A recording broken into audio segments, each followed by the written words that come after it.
Assalamualaikum warahmatullahi wabarakatuh. Perkenalkan, nama saya Arofi Levi Razak dari kelas 12 MIPA 2, pelajaran Geografi Lintas Minat, nomor absen saya nomor 06. Di sini saya sudah membuat peta wilayahnya dan simbol-simbol yang ada di wilayah-wilayah yang saya sudah gambarkan. Baik, saya akan menjelaskan terdapat di peta wilayah ini.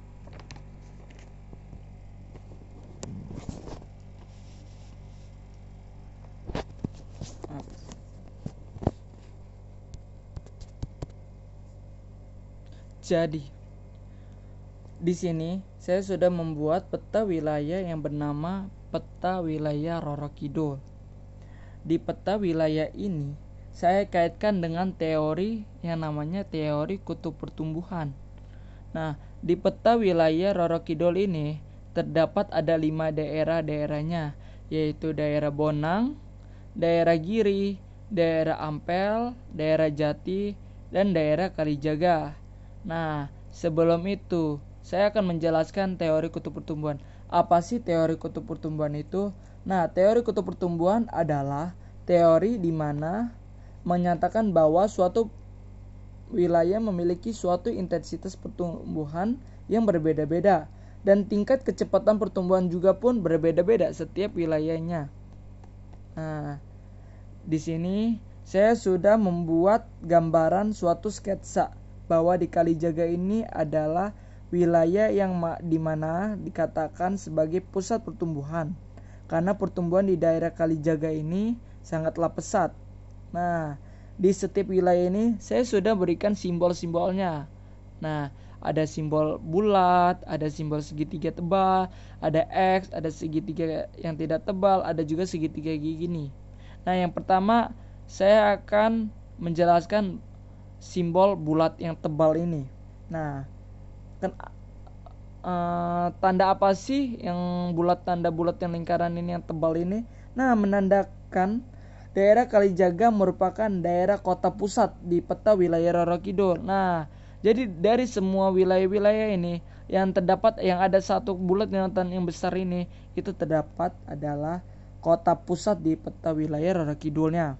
Nah, yang kedua segitiga yang tebal hitam. Nah, ini segitiga hitam yang banyak ini itu merupakan pengusahaan atau proyek yang sudah jadi. Nah, yang ketiga yaitu segitiga kayak gini. Nah, segitiga ini itu merupakan suatu komplek yang dimana diisi oleh penduduk-penduduk kayak kita inilah penduduk-penduduknya. Nah, kita diisi oleh di sini. Nah, yang keempat adalah segitiga kayak gini. Nah, segitiga ini adalah proyek atau perusahaan yang belum jadi. Nah, dan yang terakhir adalah tanda X ini. Nah, tanda X ini merupakan investasi-investasi. Nah, jadi dimanapun investasi yang masih berada di peta wilayah Roro Kidul ini, termasuk punya Kalijaga, karena Kalijaga itu sangat mempengaruhi daerah sekitarnya. Nah, kan ini di Kalijaga ini kan sangatlah pesat, makanya mereka tergantung banget dengan Kalijaga. Apabila Kalijaga itu hilang, ya tidak bisa maju lah peta wilayah ini, ya kan? Nah, saya akan mengasihkan satu contoh saja, yaitu daerah Bonang. Ini daerah Bonang. Nah, seperti contohnya ada dua proyek yang sudah jadi nih ya. Ada dua proyek yang sudah jadi.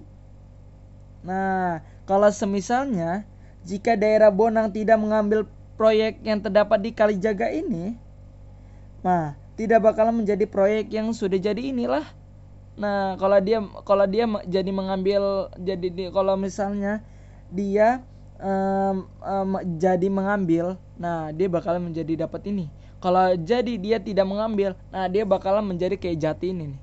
Nah, terputus dia masih bertahap dia, ya kan. Nah, di sini juga terdapat ada penduduk-penduduk yang diisi oleh kita itulah. Nah, jadi kita di situ. Nah, kenapa sih di sini tuh lebih dikit daripada yang di Kalijaga ini. Nah, dikarenakan teori kutub pertumbuhan itu tidak merata. Hal itu dikarenakan tidak merata yang bakalan menjadi pusat. Nah, maka itu disebut dengan teori kutub pertumbuhan. Nah, ada tanda X ini, ada tanda X, ada tanda X, ada tanda X, ada tanda X, ada tanda X ya. Nah, tanda X ini merupakan investasi milik Kalijaga. Nah, Kalijaga ini kasih investasi atau kasih pinjaman kepada setiap daerahnya. Nah, seperti Kalijaga ini mengasih atau pinjaman ke Ampel itu 2 investasi. Yang kalau Jati ini 3 investasi, kalau Bonang ini 1 investasi, dan kalau Giri ini yaitu 1 investasi. Nah, kenapa Kalijaga ini mengasih investasi setiap daerahnya ini? Nah, karena nantinya si Kalijaga ini mengasih investasi miliknya itu agar nanti setiap daerahnya itu nanti 15 sampai 20 tahun di daerah tersebut itu akan menjadi daerah yang lebih maju. Nah, akan menjadi lebih maju. Jika Kalijaga tidak mengasih mereka berempat itu, waduh, bakalan 4 daerah itu akan hilang atau dijual sama yang lain karena dia tidak maju, dia masih tetap ya masih bertahan ini aja gitu. Nah, saya juga akan kasih tahu investasi yang proyek yang sudah jadi ini. Proyek yang sudah jadi ini contohnya itu seperti pendidikan, mall, kuliner, dan lain-lain itu sebagainya. Nah, itulah yang dinamakan proyek yang sudah jadi ini. Nah, jika proyek ini sudah jadi seperti kayak di Bonang dan di Giri ini yang udah jadi ini, nah bakalan mereka itu di Bonang, di Giri, dan di Ampel. Nah, mereka di 3 daerah itu akan mendapatkan keuntungan yang lebih besar lagi. Dan setelah dia mendapatkan keuntungan itu, nah dia bakalan kasih lagi modal ke Kalijaga. Nah, biar sama-sama untung. Dan Ampel, Giri, dan Bonang ini sudah maju karena udah dikasih investasinya. Nah, Jati ini belum karena dia masih bertahap.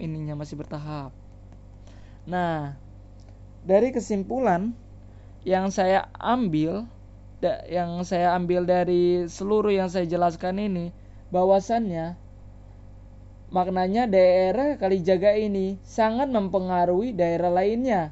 Kutub pertumbuhan tidak semua merata. Nah, dan seperti inilah gambaran saya yang saya jelaskan. Apabila saya ada kata-kata yang patah-patah atau saya ya agak gimana, mohon dimaafkan. Dan semoga Bu Novi senang bisa saya jelaskan peta wilayah beserta simbol-simbolnya. Semoga tugas saya bisa lengkap untuk tugas pertemuan keempat dan kelima ini. Apabila saya ada salah atau gimana, mohon dimaafkan. Wassalamualaikum warahmatullahi wabarakatuh.